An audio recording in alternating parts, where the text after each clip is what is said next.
real cases before a real judge. And now, enter the courtroom of Judge Mathis. Plaintiff Maynard Gentry was friends with the defendant, and he often helped her with her son. Maynard claims he once had to watch the defendant's son while she was in the bathroom vomiting because she took too many prescription pills, and he threatened to call Child Protective Services. Maynard is suing for bail. Defendant Justine Owen says Maynard not only threatened to call CPS, but he did call them, claiming that she neglects her son. Justine says all of the claims were unsubstantiated, and she refuses to repay Maynard because he's trying to get her children taken away. Tell me what happened. Originally, I met Miss Owens through a friend of mine, and I went over to her house to visit and everything, and just kind of help out with their son and all. And then after probably a week or two, you know, after I bailed her out, a week or two later, I went back to the residence, and it was full of like people partying, smoking, doing all kinds of stuff around the kids and everything. That's not true, Your Honor. So, you know, I told her that, you know, that can't be happening, and I was going to call Child Protective Services on her about it. And I had several friends that were over at the house that witnessed it, and then said if I didn't, they would. And then it came to a low point with her when I was at her house, and I had to watch her son for her while she's in the bathroom vomiting from too many prescription pills. So that's where I just kind of had to cut my ties, and then every time after that I tried to contact her, she called the police saying I was harassing her. My mother saw her, you know, in person, and just kind of asked her about it or anything like that, and she told my mom, and her demeanor was pretty rude, and she called the police on my mother for harassment. And then when the police came and talked to my mother, the officer said that he knew exactly who she was talking about. He knows her record, and he said the best thing that you can do is, you know, take her to court. What type of record does she have, to your knowledge? I have, these are just recent records. I didn't pull them up all the way back from childhood or whatever. But I have records for judgment of money where she's being sued. She has a couple of driving without a license. She has manufacturing delivery of THC. And she has, from where she had something going on, she has a $501.50 amount to be paid. And then also where her house was, it was kind of, I could just say disgusting, and her landlord has been suing her for $3,162. Ma'am? Your Honor, that's not true. There's been What's not true? About my house being disgusting. Maynard did decide to call social services on me. He called them and told them that my child was playing in dog feces at my house. They came to my house, they investigated, they found it unsubstantial, and they left. Maynard had also decided to go on Facebook, on my Facebook. I had gone onto my Facebook through his phone. He went on the history and went onto my Facebook and posted on Facebook that I decided that I like to do drugs and I don't like to take care of my children. And there was another time after he had called social services on me. I told him that I was not going to pay him the money because he was trying to ruin my life, trying to call social services on me and trying to get my children taken away from me. Why do you think he was trying to do that? Because I wouldn't pay him the money.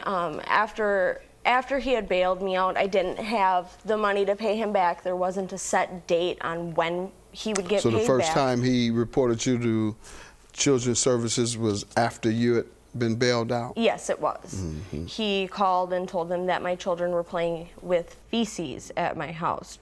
I do believe that I didn't even have a dog at that point. I had left a couple items at his house after he paid the bail, which was 2 blankets and my son's car seat, and he refused to give them back to me. There was one point where he actually decided to defecate on the blanket and send a picture of it to my phone. I do not have the phone anymore, so I couldn't bring the pictures with me. But yes, I have called the police on him several times. He has called me several times harassing me. I never met his mother. She had texted my phone from his phone and yelling at me, saying that she was going to get women after me and she was going to have me beat up. And of course I called the police. I was pregnant, so. What did the police do? They told me just both of us needed to leave each other alone, and if there was any text messages or phone calls made from that point on, that they would take care of it and a harassment fine would be issued.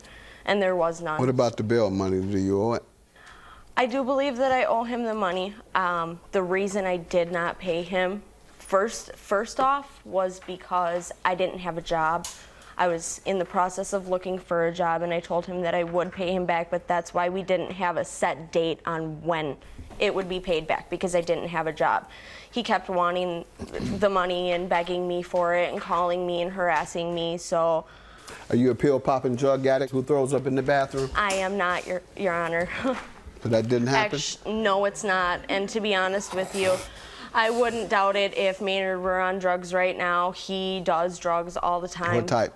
He does pills. I've seen him do pills quite often. There's been several times where he's told me about stories about coming to Chicago and doing cocaine. And my ex-boyfriend used to be very good friends with Maynard, and they would come together and do drugs. Right. Yes, sir. I was like, in my defense, she says I'm a pill popper. I take pills. I have medication that I have to take, so sometimes I can sleep and stuff. I don't abuse them. My pills get counted every time I go to the doctor. And as far as her boyfriend or anything, I don't even know him, and I sure haven't brought him to Chicago for drugs. But I do have text messages on my phone from her calling me last night, asking her if I can find her any marijuana. Last night? Yes, ma'am. Yes, and sir. that's why he was doing Xannies last night. That's why he was doing what? Xanax. Yes. I don't know what she's talking about. He was doing Xanax Yes. Nowhere in our because you called him to look for marijuana. No, That made him use Xanax. That's not what It doesn't happened. sound. That's what you said. No, the what- man said what you happened- asked for marijuana, and you said, and that's why he was doing Xanax. What happened So that last doesn't- night was my ex-boyfriend had called me, and he had said, "Are you in Chicago with another male?" He's not my boyfriend anymore.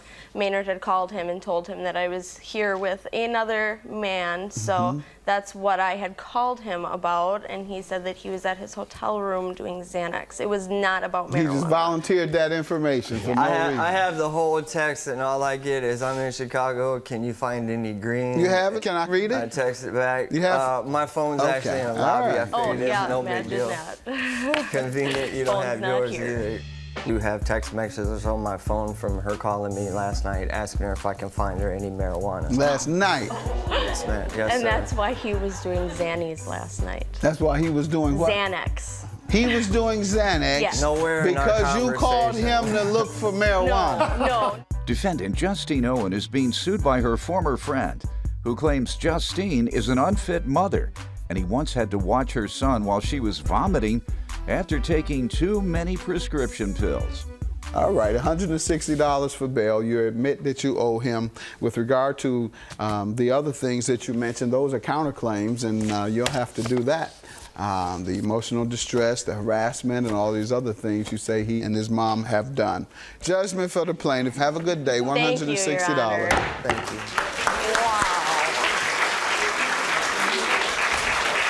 He's a fool. That's all I have to say. You're a fool, you're a liar. I hope everything goes well for you. Maybe you should look into getting some help, maybe rehab. I'm happy out here on the Judge Mathis show, and it is really justice that matters.